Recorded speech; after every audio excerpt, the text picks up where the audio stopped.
Okay, hello, I'm Markus Sabadello, founder of Danube Tech, a company in Vienna, working on digital identity technologies. I'm also at Sovereign Foundation, member of the Technical Governance Board and founding steward, and together with Drummond, co-chair the Oasis XDI Technical Committee. So I'd like to ask, what are we trying to do here with MyData?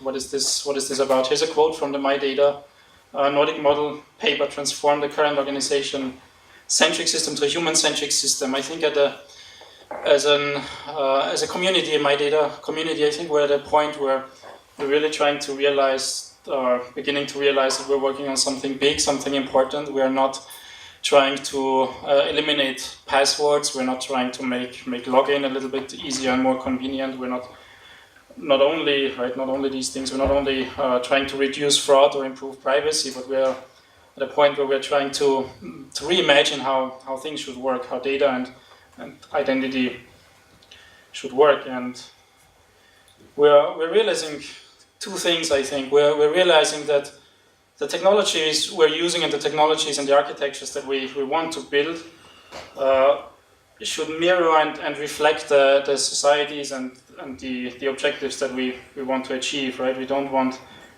any more architectures like this, where there's a centralized component which in the real world would reflect or would correspond to something like a fascist dictatorship, perhaps, but instead we want to work on things like this, right? Technologies, architectures, protocols that look like this, which in the real world maybe correspond to a democratic civil society. And the other thing that we are realizing is that technology is not neutral, right? For a while people used to say technology is neutral, you can do different things with it, but now more recently we're, I think, more looking at the idea that technology always has built-in values, right? So we want to work on technologies that are not like that. This is sort of the King Gaffer that we saw in the beginning, the student group from Vienna that said we have something like this, the big guy in the middle, like in a feudal medieval society, and we're the servants who will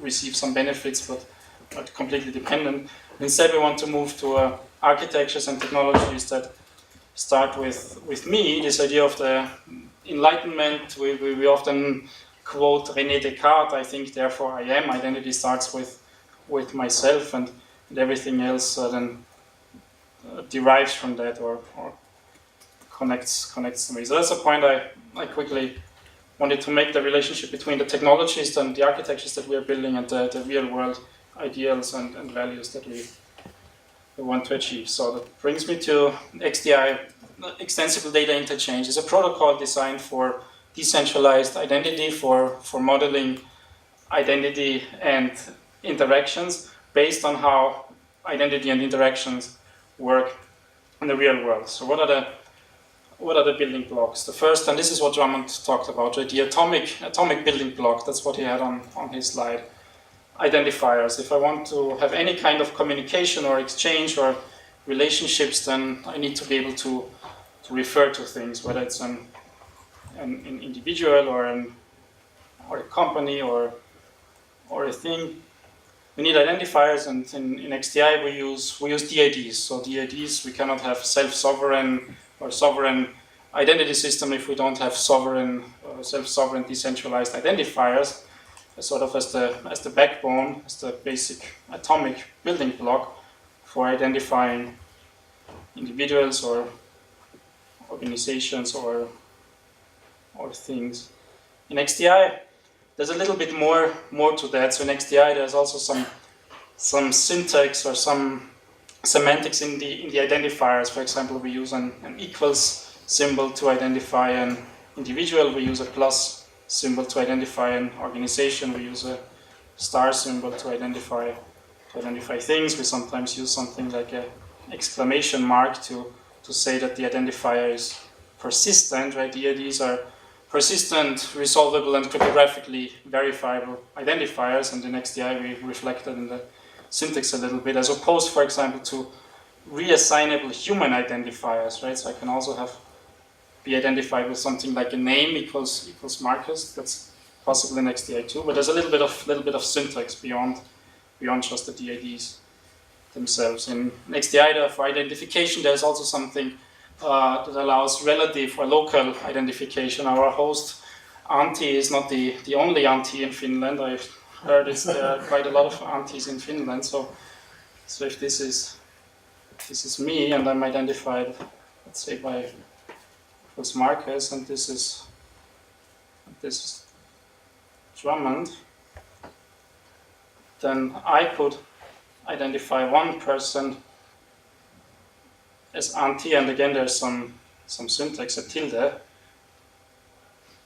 Antti, and Drummond could refer to a different person also with equals tilde Antti. So then we have Markus's Antti and Drummond's Antti. So there are some of these are some of the identification features in XDI. Since Drummond talked about resolution and DDOs a little bit, I want to do a quick demo within an organization that we are contributing to called the Decentralized Identity Foundation. There's an effort to build a decentralized universal resolver. So like Drummond said, DIDs can be registered in different blockchains or distributed ledger in Bitcoin or in Sovereign.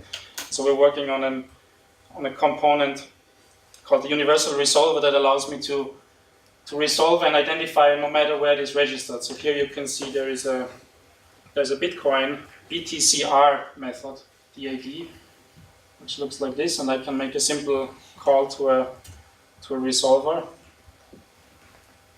to find the DDO object that Drummond introduced. And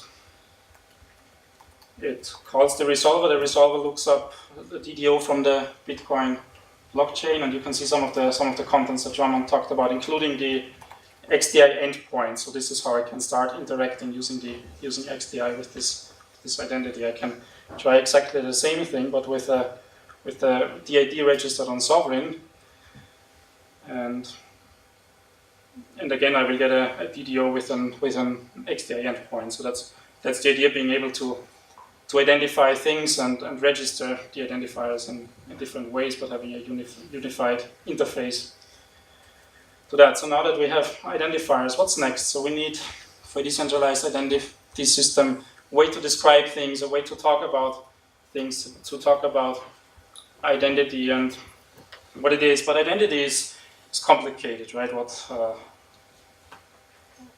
What is identity, right? Is it my name? Is it the social security number? Is it my gender? Is it a set of attributes? Is it my biometrics, right? Is it something that for example the government says about me, right? The fact that I have a driver's license, or something that an organization says about me, is that my identity, or something that others say about me? So it's really complicated, and any technology can only ever be an approximation of what identity is in the real world. But XDI, the model, is a graph model, and the graph is a useful construct for describing who we are and how we present ourselves and how others see us.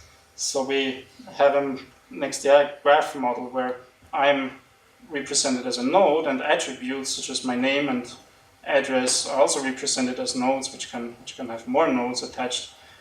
So that's how we represent identity, and we all attributes and relationships, right? So relationships are really, really important, and relationships can also be very nicely represented as nodes in the graph.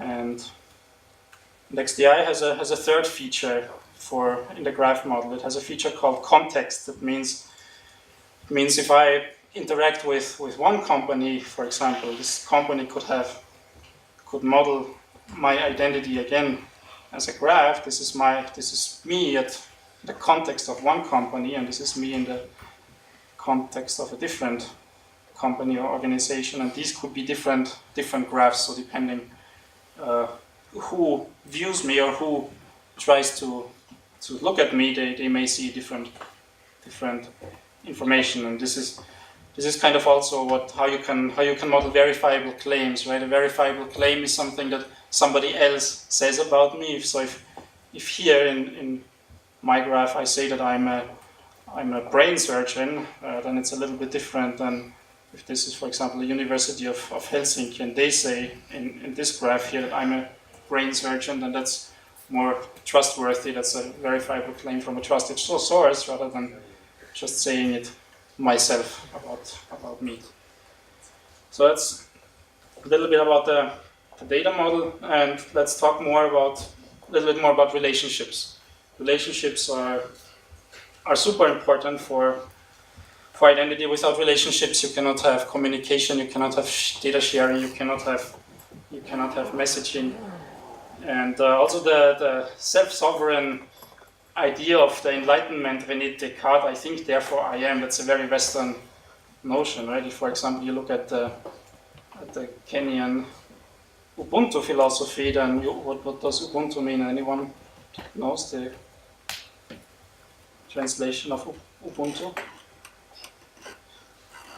So it's something like, I am who I am because of who we all are, right? That means there is no identity without relationship. There's only identity if there's an interaction with others, which is also a similar idea in a community now called rebooting the web of trust, or there's someone working on a paper called functional identity, also means that identity only makes sense within the scope of relationships. So in XDI, a relationship is represented as an arc between nodes in the graph, but at the same time, the relationship is also represented as a node in the graph on both sides of the relationship, and then I can start attaching attributes and information to the relationship itself. So I can describe how I understand the relationship, and the other party can describe how they understand the relationship.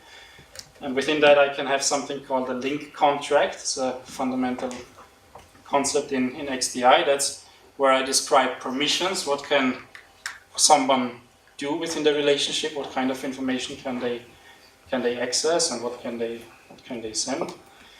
And within this relationship, I can store consent receipts, and I can specify terms and conditions. And I can do that, and the other person can do that. And sort of, if our understanding and description of the relationship is not compatible, then we don't have a relationship, and we cannot have interaction. But once we have relationships, we can have interaction. We can have communication and interaction. So we can share data, we can access information, we can send messages. How much time do I have? 5 minutes. So if I have a relationship and I start communicating, then in XDI these messages, or the interaction that occurs, the communication that occurs between parties, whether it's individuals or companies, these messages are also XDI graphs. So these are also expressed using the same graph model. It's not a simple REST API or something like that. It's also represented as a graph. And the advantage of that is that you can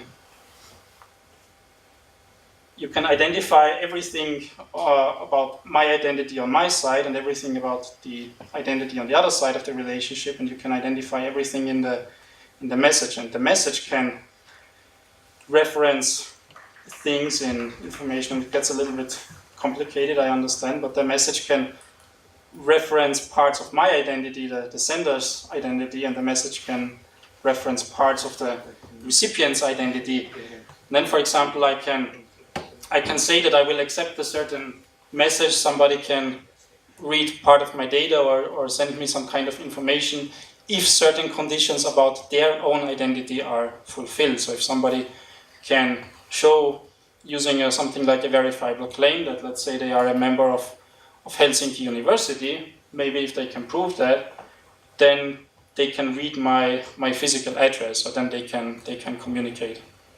They can communicate with me. So that's the